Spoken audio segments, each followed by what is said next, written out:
श्राद्ध महिमा भगवत गीता के 7वें अध्याय का महात्म्य व भगवत गीता के 7वें अध्याय का पाठ। सबसे पहले भगवत गीता के 7वें अध्याय के महात्म को सुनना चाहिए और उसके बाद भगवत गीता के 7वें अध्याय का पाठ सुनना चाहिए। इसको ऐसे सुनने से संपूर्ण फल की प्राप्ति होती है और हमारे पूर्वजों को तृप्ति मिलती है और उनका आशीर्वाद हमें प्राप्त होता है। नमस्कार भाइयों बहनों, जय मां गायत्री। आप सभी का मेरे YouTube चैनल शुभकर माही अष्टो में स्वागत है। आज के इस वीडियो में सुनेंगे श्राद्ध पक्ष में भगवत गीता के 7वें अध्याय का महात्म्य। इस महात्म्य में कौन सी कहानी बताई गई है उसको सुनते हैं। माना जाता है कि श्राद्ध पक्ष में 7वें अध्याय के महात्म्य का श्रवण करने से हमारे पूर्वजों को तृप्ति मिलती है, मुक्ति मिलती है और उनका आशीर्वाद हमें प्राप्त होता है। तो इसको अवश्य सुने और आपके जो अपने हैं उनको भी इस पाठ के बारे में बताएं ताकि वह भी सुनकर इसका लाभ प्राप्त कर सकें। भगवान शिव कहते हैं कि हे पार्वती, अब मैं 7वें अध्याय का महात्म्य तुमको बतलाता हूँ, जिसे सुनकर कानों में अमृत राशि भर जाती है। पाटलिपुत्र नामक एक दुर्गम नगर है जिसका गोपुर द्वार बहुत ही ऊंचा है। उस नगर में शंकुकर्ण नामक एक ब्राह्मण रहता था। उसने वैश्यवृत्ति का आश्रय लेकर बहुत सा धन कमाया, किंतु ना तो कभी उसने पितरों का तर्पण किया और ना देवताओं का पूजन ही किया। वह धनोपार्जन में तत्पर होकर राजाओं को ही भोज दिया करता था, दिखावे में ही अपना जीवन निकालता था। एक समय की बात है, उस ब्राह्मण ने अपना चौथा विवाह करने के लिए पुत्रों और बंधुओं के साथ यात्रा की। मार्ग में आधी रात के समय जब वह सो रहा था, तब एक सर्प ने कहीं से आकर उसकी बाह में काट लिया। उसके काटते ही ऐसी अवस्था हो गई कि मणि, मंत्र और औषधि आदि से भी उसकी शरीर की रक्षा नहीं की जा सकी। तत्पश्चात कुछ ही क्षणों में उसके प्राण पखेरु उड़ गए और वह प्रेत बन गया। फिर बहुत समय के बाद वह प्रेत सर्प योनि में उत्पन्न हुआ। उसका वित्त धन की वासना में बंधा हुआ था। उसने पूर्व में वृतांत को स्मरण करके सोचा, मैंने घर के बाहर करोड़ों की संख्या में अपना जो धन गाड़ रखा है, उससे इन पुत्रों को वंचित करके स्वयं ही उसकी रक्षा करूंगा। सर्प की योनि में पीड़ित होकर पिता ने एक दिन स्वप्न में अपने पुत्रों के समक्ष आकर अपना मनोभाव बतलाया। तब उसके पुत्रों ने सवेरे उठकर बड़े विस्मय के साथ एक दूसरे से स्वप्न की बातें कहीं। उनमें से मझला पुत्र कुदाल हाथ में लेकर घर से निकला और जहां उसके पिता सर्प योनि धारण करके रहते थे, उस स्थान पर पहुंच गया।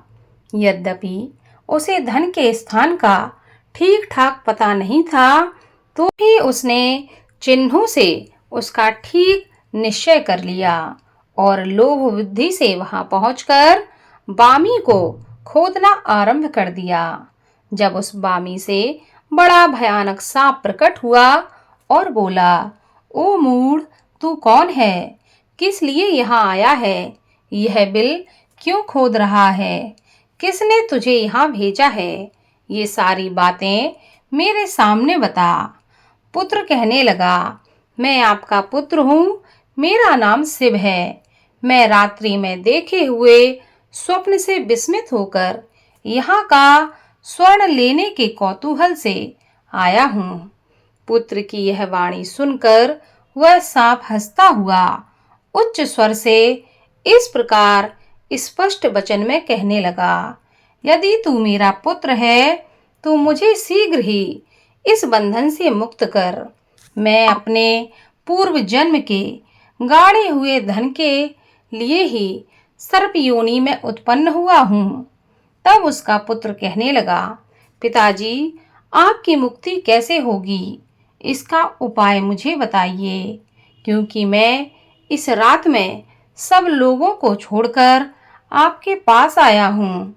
तब उसके पिता कहते हैं, बेटा, गीता के अमृतमय सप्तम अध्याय को छोड़कर मुझे मुक्त करने में तीर्थ, दान, तप और यज्ञ भी तथा समर्थ नहीं है। केवल गीता का 7वां अध्याय ही प्राणियों के जरा, मृत्यु आदि दुखों को दूर करने वाला है। पहले श्राद्ध के दिन गीता के 7वें अध्याय का पाठ करने वाले ब्राह्मण को श्रद्धा पूर्वक भोजन कराओ। इससे निसंदेह मेरी मुक्ति हो जाएगी।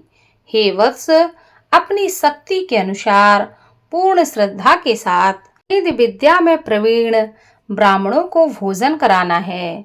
सर्प योनि में पड़े हुए पिता के ऐसे वचन सुनकर सभी पुत्रों ने उनकी आज्ञा का पालन किया। उनकी आज्ञा का पालन करते हुए उन्होंने उससे भी अधिक किया। तब शंकुकर्ण ने अपने सर्प शरीर को त्याग कर दिव्य देह धारण किया और सारा धन पुत्रों के अधीन कर दिया। पिता ने करोड़ों की संख्या में जो धन उनमें बांट दिया था, उससे वे पुत्र बहुत प्रसन्न हुए। उनकी बुद्धि धर्म में लगी हुई थी, इसलिए उन्होंने बावली, कुआं, पोखरा, यज्ञ तथा देव मंदिर के लिए उस धन का उपयोग किया और अन्नशाला भी बनवाई। तत्पश्चात 7वें अध्याय का सदा जप करते हुए उन्होंने मोक्ष को प्राप्त किया। भगवान बोले कि हे पार्थ, मुझ में अनन्य प्रेम से आसक्त हुए मन वाला और अनन्य भाव से मेरे परायण होकर योग में लगा हुआ मुझको संपूर्ण विभूति, बल, ऐश्वर्य, गुणों से युक्त सबका आत्मरूप जिस प्रकार संशय रहित जानेगा, उसको सुन। मैं तेरे लिए इस विज्ञान सहित तत्व ज्ञान को संपूर्णता से कहूँगा कि जिसको जानकर संसार में फिर कुछ भी जानने योग्य शेष नहीं रहता। हजारों मनुष्य में कोई एक मेरी प्राप्ति के लिए यत्न करता है और उन यत्न करने वाले योगियों में भी कोई ही पुरुष मेरे परायण हुआ मुझको तत्व से जानता है। पृथ्वी, जल, तेज, वायु तथा आकाश और मन, बुद्धि एवं अहंकार, ऐसे यह 8 प्रकार से विभक्त हुई मेरी ही प्रकृति है। यह 8 प्रकार के भेदों वाली तो अपरा है, अर्थात मेरी जड़ प्रकृति है। और हे महाबाहो, इससे दूसरी को मेरी जीव रूपा परा अर्थात चेतन प्रकृति ज्ञान की, जिससे यह संपूर्ण जगत धारण किया जाता है। हे अर्जुन, तू ऐसा समझ कि संपूर्ण भूत इन दोनों प्रकृतियों परा और अपरा से उत्पन्न होने वाले हैं और मैं संपूर्ण जगत की उत्पत्ति तथा प्रलय रूप हूँ, अर्थात संपूर्ण जगत का मूल कारण हूँ। हे धनंजय, मुझसे भिन्न दूसरा कोई भी परम कारण नहीं है। यह संपूर्ण सूत्र में मणियों के सदृश मुझ में गुथा हुआ है। हे अर्जुन, जल में मैं रस हूँ, चंद्रमा और सूर्य में मैं प्रकाश हूँ, संपूर्ण वेदों में मैं प्रवण ओम हूँ, आकाश में शब्द और पुरुषों में पुरुष तत्व में मैं हूँ, पृथ्वी में पवित्र गंध और अग्नि में मैं तेज हूँ, संपूर्ण भूतों में मैं जीवन हूँ, अर्थात जिससे वे जीते हैं वह तत्व मैं हूँ, तथा तपस्वियों में मैं तप हूँ। हे अर्जुन, तुम संपूर्ण भूतों का सनातन बीज यानी कारण मुझे ही जान। मैं बुद्धिमानों की बुद्धि और तेजस्वियों का तेज हूँ। हे भरत श्रेष्ठ, आसक्ति और कामनाओं से रहित बलवानों का बल अर्थात सामर्थ्य भी मैं ही हूँ, और मैं सब भूतों में धर्म के अनुकूल अर्थात शास्त्र के अनुकूल काम मैं ही हूँ। और जो भी तत्व गुण से उत्पन्न होने वाले भाव हैं और जो रजोगुण से तथा तमोगुण से उत्पन्न होने वाले भाव हैं, उन सबको तो मेरे से ही होने वाले हैं ऐसा ही तू जान, परंतु वास्तव में उनमें और वे मुझ में नहीं हैं। गुणों के कार्य रूप सात्विक, राजसिक और तामसिक इन तीनों प्रकार के भावों से यह सारा संसार मोहित हो रहा है। इसलिए इन तीन गुणों से परे मुझ अविनाशी को वह तत्व से नहीं जानता। यह अलौकिक अर्थात अति अद्भुत त्रिगुणमयी मेरी माया बड़ी दुस्तर है, परंतु जो पुरुष केवल मुझको ही निरंतर भजते हैं वे इस माया को उल्लंघन कर पाते हैं, अर्थात संसार से तर जाते हैं। माया के द्वारा हारे हुए ज्ञान वाले और आसुरी स्वभाव को धारण किए हुए तथा मनुष्यों में नीच और दूषित कर्म करने वाले मूढ़ लोग मुझे नहीं भजते। हे भरतवंशियों में श्रेष्ठ अर्जुन, उत्तम कर्म वाले अर्थार्थी, आत्र, जिज्ञासु और ज्ञानी ऐसे चार प्रकार के भक्तजन मुझे भजते हैं।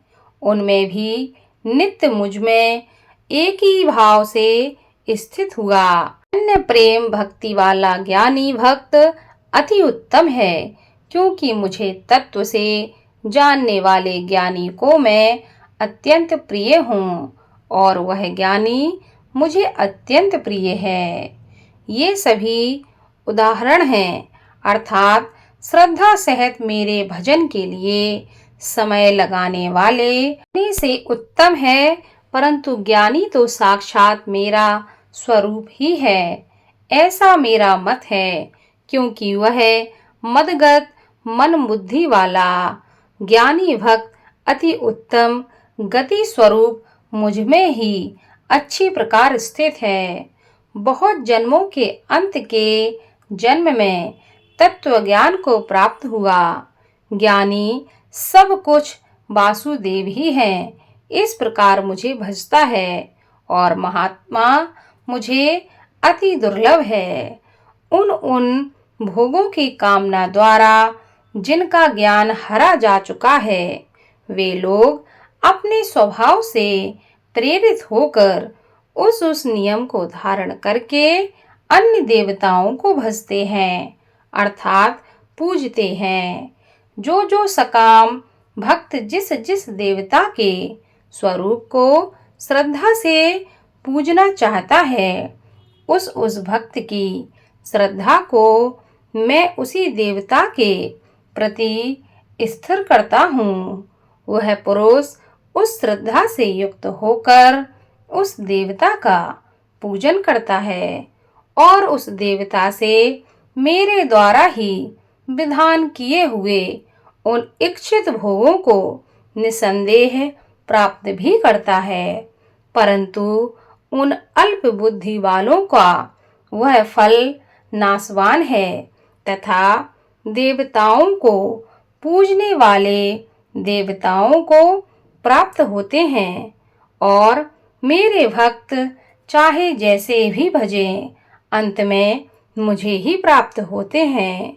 बुद्धिहीन पुरुष मेरे अनुत्तम अविनाशी परम भाव को न जानते हुए मन इंद्रियों से परे मुझ सच्चिदानंद परमात्मा को मनुष्य की भांति जानकर व्यक्ति के भाव को प्राप्त हुआ मानते हैं। अपनी योग माया से छिपा हुआ मैं सबके प्रत्यक्ष नहीं होता। ये यह अज्ञानी जन समुदाय मुझ जन्म रहित अविनाशी परमात्मा को तत्व से नहीं जानता है, अर्थात मुझको जन्म मरने वाला समझता है। हे अर्जुन, पूर्व में व्यतीत हुए और वर्तमान में स्थित तथा आगे होने वाले सब भूतों को मैं जानता हूँ, परंतु मुझको कोई भी श्रद्धा भक्ति रहित पुरुष नहीं जानता। हे भरतवंशी अर्जुन, संसार में इच्छा और द्वेष से उत्पन्न हुए सुख दुखादि द्वंद्व रूप मोह से संपूर्ण प्राणी अति अज्ञानता को प्राप्त हो रहे हैं। निष्काम भाव से श्रेष्ठ कर्मों का आचरण करने वाला जिन पुरुषों का पाप नष्ट हो गया है, वे द्वेष जनित मोह से मुक्त और दृढ़ निश्चय वाले पुरुष मुझको भजते हैं। जो मेरे शरण होकर जरा और मरण से छूटने के लिए यत्न करते हैं, वे पुरुष उस ब्रह्मा को तथा संपूर्ण आध्यात्म को और संपूर्ण कर्म को जानते हैं।